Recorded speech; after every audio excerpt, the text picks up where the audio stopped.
ဟောဗျာတဲ့တဲ့မင်္ဂလာပါမိတ်ဆွေတငယ်ကျွန်တော်ရေးကြည့်ပါဦးပန်းခါလျာလာတယ်အနက်လည်းမွေးဤပြီးစိတ်နေအောင်ဟောပဒီပတ်ဝင်ကျတခုတော့လီဘီရဲ့အီဆက်တိုက်ခတ်နေတယ်ဒီပန်းလေးကလည်းအနက်လေးရရက်နဲ့သိမ်းပြီးတော့မှမွေးဤနေတယ်ပြီးဇီဒီမှာရှိတဲ့ဒီဆဲလက်တန်လေးကလည်းအရန်သာရနေတယ်အဲ့ပတ်ဝင်ကျပုံစံမျိုးအနေထားမှာရဲ့အဲ့ဒီအပြင်ဘေးပတ်ဝင်ကျမှာရှိတဲ့တဘာဝလာရှုခင်းလေးကိုကြည့်ရှုခံစားတာအရန်ကိုလာဒီလိုတောင်ထိပ်ပတ်ဝင်ကျမှာဆိုရင်ဒီကူကကျွန်တော်ပြောမယ်ရှော့ပင်အုပ်စုပါပေါ့နော်ကျွန်တော်ပြောမယ် Stacularia ဆိုတဲ့အုပ်စုတွေကဒါသူတို့ပန်းမွေးချေပဲဖြစ်ပါတယ်အနက်လေးကတင်းနေတယ်သူရဲ့အပွင့်ထွက်တဲ့ပုံစံကကြတော့ကအဲ့ဒီအရွက်တွေကအကုန်လုံးမရှိတော့ဘူးเนาะအရွက်တွေမရှိတဲ့ပတ်ဝန်းကျင်ပုံစံမျိုးပါကြတော့ကအပွင့်တွေကကြတော့ကပတ်ချလဲဖြာထွက်နေတာပဲဖြစ်ပါတယ်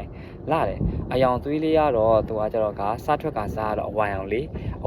မှာပြီးမှပဲနည်းနည်းကလာတက်တန်ကြလာတဲ့ခါကျရင်ပန်းစီအောင်နေပြီးတော့အနီအောင်ပုံစံမျိုးလေးနဲ့ရေးပြီးတော့သွားသွားတယ်ပဲဖြစ်ပါတယ်ကြည့်ပါဦးဟောအနက်လေးကတင်းပြီးတော့မွေးစိတ်ကျွန်တော်လည်းဒီအနီးကနေတာလေးကြည့်ရအောင်เนาะသူရဲ့အပွင့်ကဘယ်လိုထူးခြားလဲဆိုတော့သူရဲ့ပန်းခံရကျတော့ဒီထိတ်မှာပဲပန်းခံရကျတော့ကပတ်ချလဲပုံစံမျိုးသူကထွက်တာပေါ့နော်ကြည့်ပါဦးသူရဲ့အပွင့်ပုံစံမျိုးလေးကခေါင်းလုံးလေးတွေလို့ပေါ့နော်ကြည့်ပါဦးခေါင်းလုံးလေးတွေတည်ရတဲ့အတိုင်းပဲပေါ့နော်ပထမဆုံးဆက်ထွက်ကစားဆိုရင်တော့သူကကျတော့အဝိုင်အောင်လေးပြီးရင်စပြီးတော့မှရင်းလာတဲ့ခါကျရင်သူကကျွေကန်ကြီးကြရင်တော့အနီရောက်ပြောင်းသွားတယ်ပေါ့နော်ရလာပါတယ်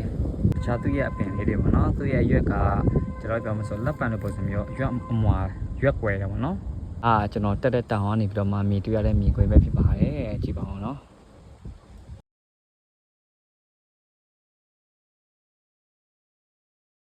အဲ့တော့တို့တောင်ထိပ်မှာရှင်သန်နေတဲ့အနေထားပဲဖြစ်ပါတယ်ကြည့်ပါဦးနော်အကိုင်းခက်ရလဲအပွင့်တန်လေးကလှနေရော